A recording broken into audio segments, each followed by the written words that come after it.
माँ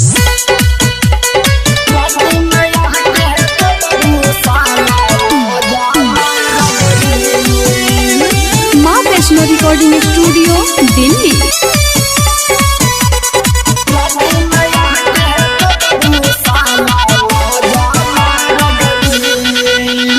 जब से भतार मोरा गईले बदिल्ली तब से ही हाल भइल।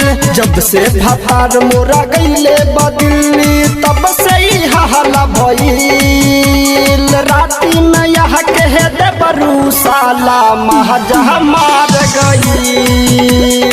राती में यह कह दे बरू साला महजा मार गईल। जब से भतार मोरा गईले बदिल्ली तब से ही हाल भइल। राती में यह कह दे बरू साला महजा मार गईल। राती में यह कह दे बरू साला महजा मार गईल।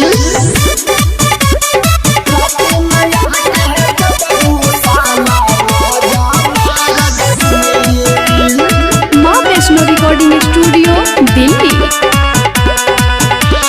चढ़ल जवनिया पोरे पोरे ई हाल में छोड़ गईल। राती में यह कह दे बरू साला मजा यही जा मार गईल। चढ़ल जवनिया पोरे पोरे ई हाल में छोड़ गईल। राती में यह कह दे बरू साला मजा यही जा मार गईल। जब से भतार मोरा गईले बदिल्ली तब से ही हाल भइल। जब से भतार मोरा गईले बदिल्ली तब से ही हाल भइल। राती में आके कृष्णा मुरलीधर महाजा मार गईल। राती में यह कह दे बरू साला माजा मार गईल।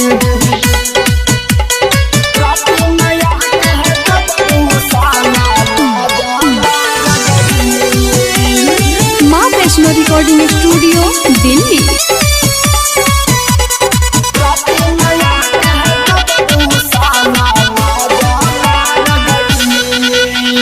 याद आवेला वही जा कैल का भोपू दबल का सतावेले। कनखी मर के आनंद दीवाना हमरा के रोज पटावेले। याद आवेला वही जा कैल का भोपू दबल का सतावेले। कनखी मर के आनंद दीवाना हमरा के रोज पटावेले। जब से भतार मोरा गईले बदिल्ली तब से ही हाल भइल। जब से भतार मोरा गईले बदिल्ली तब से ही हाल भइल। राती में आके कृष्णा मुरलीधर महाजा मार गईल। राती में यह कह दे बरू साला माजा मार गईल।